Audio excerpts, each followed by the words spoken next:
Well, Maya, I think you hit on one of my favorite things, guilty pleasures maybe, to look at, and that's personality profiles. I did take your quiz, and I guess I'm a Grifuffleclaw? Because my lead thing was actually a censor, which I was kind of surprised because that is what you defined as a Gryffindor.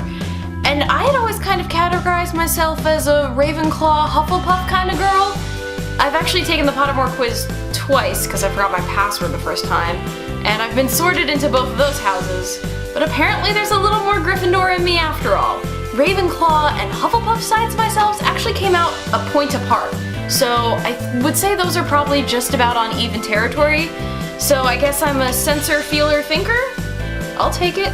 And the one thing that didn't surprise me at all was the fact that Slytherin was so far down on my list. I actually kind of wasn't surprised because I like to get things done.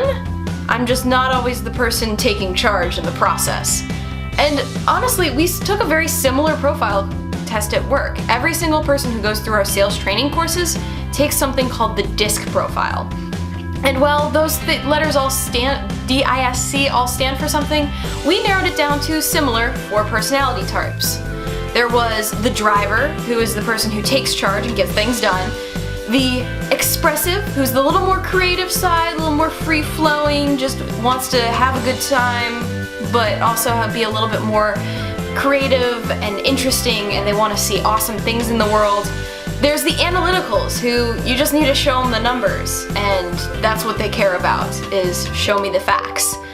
And then there's the amicables, the people who are friendly and want to work together to get things along. This is sounding a lot like what you just talked about. Well, when I took that quiz that time, I came up really high on the amicable side. I like to see people work together, I like to help people out, I don't like a whole lot of conflict, and actually that's one of the most common personality types according to this test. Following right behind, almost tied, was expressive and analytical. I'm sensing a pattern here, but there's so many different personality types out there. If I go back to the full Myers-Briggs version, I actually can't remember what I got last time I took it. It's been a while. I know I'm somewhere between the INTP, or the architect profile, and the INFP, or the healer.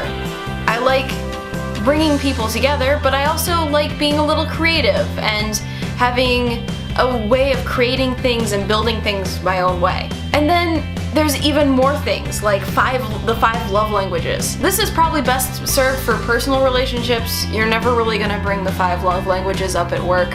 I wouldn't recommend it because it's the way we express how we care for each other, and for the most part, outside of, you know, hey, if you need to go home and get better, go home and get better, caring doesn't always come up in work relationships.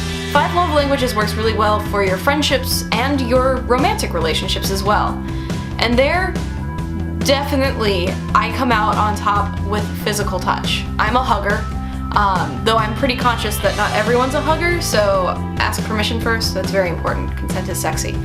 But I am very much a person who shows affection by touching people, be it through hugs, or a pat on the back, or back rub, whatever it may be. Closely followed behind as my secondary is acts of service. I like doing nice things for people. I think the 5 love languages are a really, really interesting way to examine how we relate to others. But that's just me. Let me know, have you taken any of these quizzes on your own? Let me know what your results were. Or maybe you have a favorite personality test that I just happened to miss. Let me know in the comments below.